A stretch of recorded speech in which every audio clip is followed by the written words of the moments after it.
Today, the Mozambique Embassy has hired buses to take its citizens on the long ride home.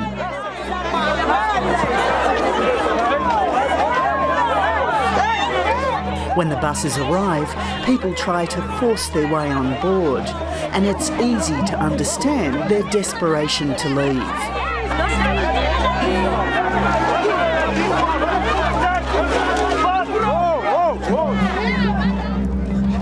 Among them is Domingo Cristo, who knows just how close he came to death. I lost everything, and then me too. He got the problem, you see there, the same fire. He was set alight by a mob which came looking for him in a squatter camp on Johannesburg's outskirts. But he was lucky. South African security forces were nearby and saved him. But who's helped me? He helped the police. He came, he threw me the gloves, he put the water, then he take me to hospital. Domingo has lived and worked in Johannesburg for almost a decade. But now, like so many here, he's too terrified to stay and wants to go home to Mozambique, even though his wife and children are South African. Now it's too bad in South Africa. Yeah, now I can't live here. I know I lose a lot of stuff. As long as I never live in my life here, today it's better to go home. Just last month, 35-year-old Mozambican Ernesto Alfabeto Namoave was burnt to death in a mob attack. I think it's terrible. I think it says we've gone back to the days of apartheid. I think it's a picture that stays in the hearts and minds of people. His death was one of the first in an orgy of mob violence against foreigners that has spread to many parts of the country.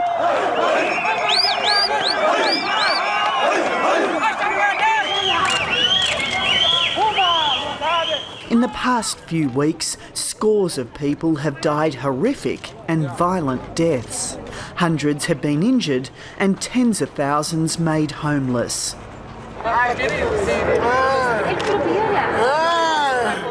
This man was rescued after being severely beaten. The trauma he suffered, unspeakable.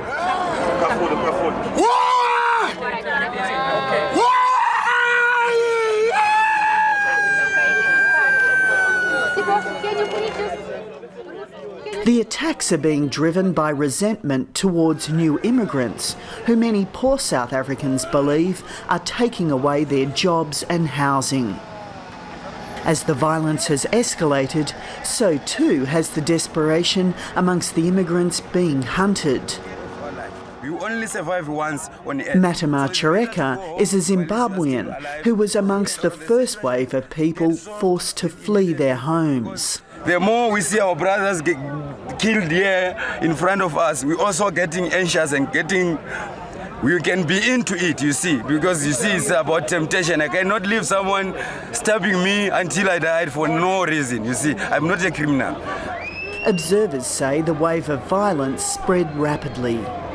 I think it surprised all of us. The concern, however, is that it surprised the intelligence services, that it surprised the government.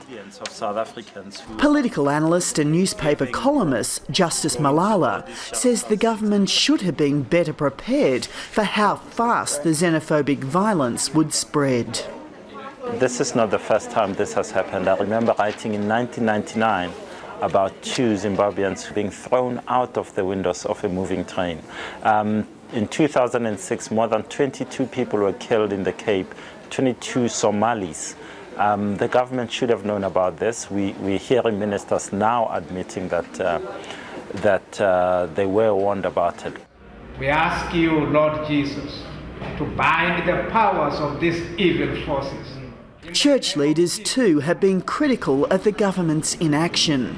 Today they're meeting to coordinate their relief effort, but they fear the crisis could get much worse. You say that the state has not responded adequately. You've called for a state of emergency. Do you stand by that? Yes, I do. Why? Tell me Well, why. because I think that it feels as if a felt fire is beginning to rage through the country. And from what I've heard from independent sources that have spoken about specific people being paid to do certain things, the intention is to move this nationwide. You're saying that it's organised. Who's organising? That's a difficult one to answer. I think it is individuals from all sorts of political parties, institutions of state, independent people.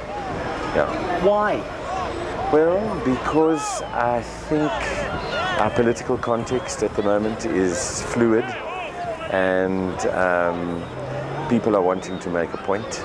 I also do think that we have not taken seriously enough the disparity between the rich and the poor, and we have become more and more vulnerable as that differential has grown wider and wider. 2 weeks into the crisis, the army was called in, a move many consider to have come too late. But a major step for a nation nervous about how the sight of troops on the streets would be viewed both at home and abroad. To call in the army is a gigantic statement. I mean, it is a statement about a state of emergency. When one talks about that in international economic terms, immediately you start getting a sense that the investors are going to withdraw resources. Put the sight of the army patrolling the streets against the sight which you saw on the front page of the Financial Times, the Guardian, the New York Times, of a man being burnt to death by ordinary South Africans. If I had the choice, I would have put the army on the street and deal with that damage and show that I can actually deal with any flare-up of violence. Yeah, so far it's quiet. It's only those people that are STC. Around here is... Tonight, the police are on patrol where the violence against foreigners first began. Alexandra Township in Johannesburg's northern suburbs.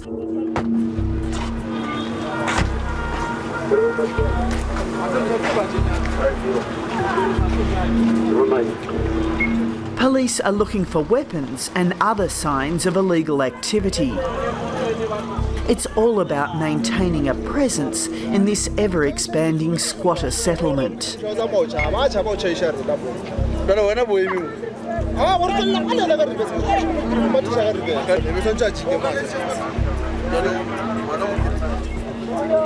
While the police are under instructions not to talk to the media, they are prepared to show me the epicentre of the crisis. Here in a new housing estate known as Extension 7. Foreigners were staying here, so they chased them away. Which house? Just this area? Almost all this house.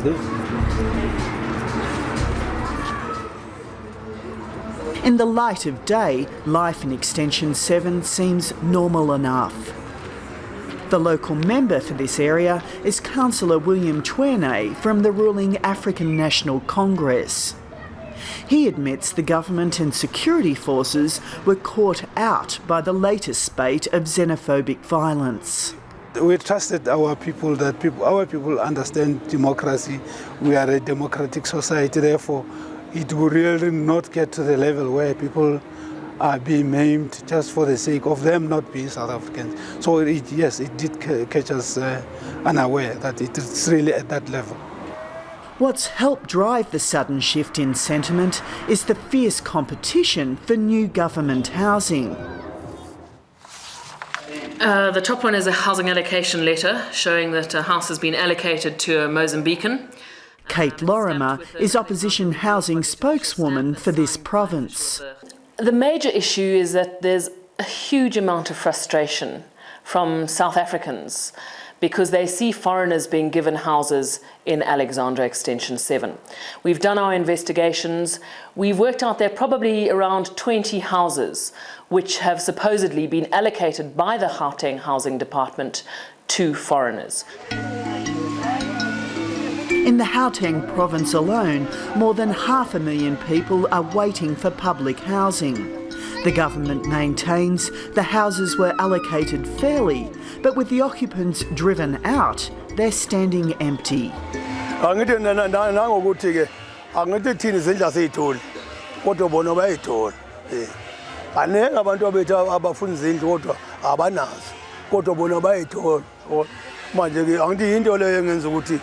ingasiphathi kahle la South Africa ukuthi abantu bokuhamba babe nemizi thina bala South Africa sihlala emgugwini.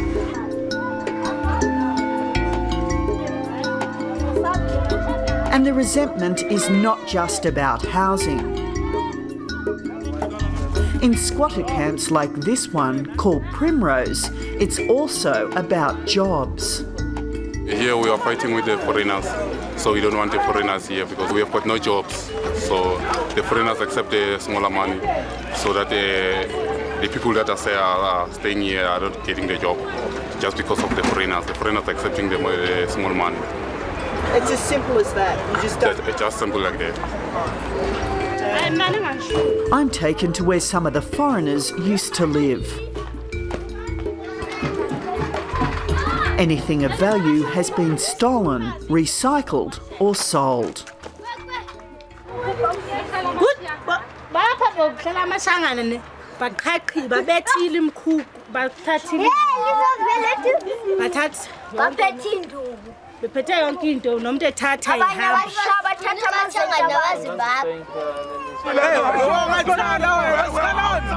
While thousands of foreigners have now returned home to neighbouring countries, even more say they have no choice but to stay.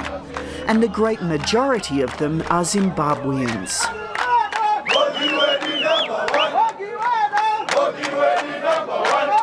Their country is in ruin, and with a presidential runoff election looming, Zimbabweans in South Africa are facing tough choices. Because the situation in South Africa is now very bad, same as to Zimbabwe. So to die in Zimbabwe is better than to die in South Africa. The call to go home was delivered this day in person by Zimbabwe's opposition leader Morgan Tsvangirai just prior to his own return. So I say this with the whole heart. We are Africans. We are being divided by artificial barriers, but we are members of the same family. There is no reason why a brother should hate another brother. What we should be doing is to find a solution so that those who can find jobs and the food back home do not have to come and extend their unwelcome here. But despite Tsvangirai's personal plea here at the Alexandra police station, this Zimbabwean businessman is finding few takers for his offer of a free bus ride home.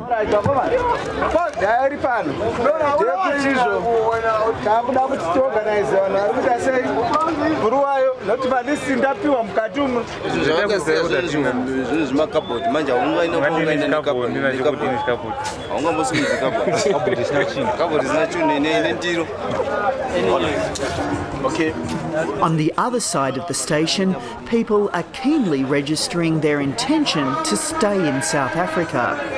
People here are being offered the chance to go back to Zimbabwe today. Yeah. Will you go? No. Why not? It's just the same situation, like here and back there, it's the same situation. So at least here you can work other than going back. Yeah. But your life is in danger? Yeah, it is. Back even there in Zim, it's in danger because you suffer from poverty.